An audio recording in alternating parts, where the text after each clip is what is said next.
Good. The first one. So every time this diaphragm goes down, who can remember what kind of pressure we make that creates the vacuum? Negative pressure. That negative pressure creates a what? A vacuum. And the vacuum is where the suction comes from. So just imagine the diaphragm going down. This is attached to your spine. And imagine that it going down is just sucking in air. That's the easiest way to remember it. All right, that's the easiest explanation I can have for you. When this goes down, that creates negative pressure. So it's like siphoning the air. And that siphon is that negative pressure that creates a vacuum that sucks the air in. So cool, we got that. And then we said that oxygen's coming in, right? So that's what we care about. So there's a whole bunch of O2 coming in here. And then finally that O2 is gonna make it down to your alveoli where gas exchange happens. All right, and this is where both systems combine. And we'll talk about it right now. Just let me draw my little O2s in here so it can make sense.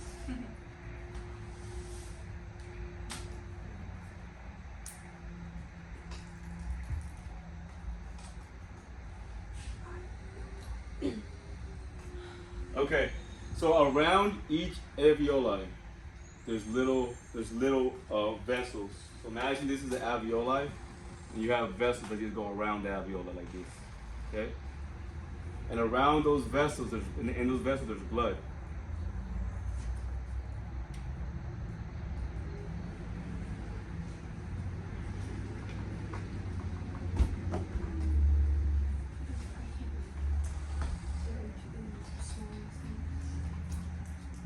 These vessels have a name. What do you guys think they're called? Who knows what they're called? These little vessels that are around the alveoli, they have a name. They're the smallest vessels that we have in the body. Okay? They are called capillaries.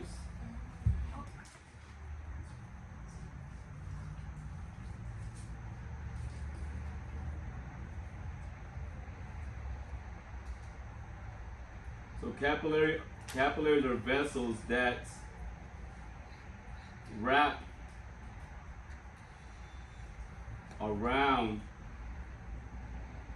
the alveoli. Okay? So go ahead and take a note. Capillaries are vessels that wrap around the alveoli.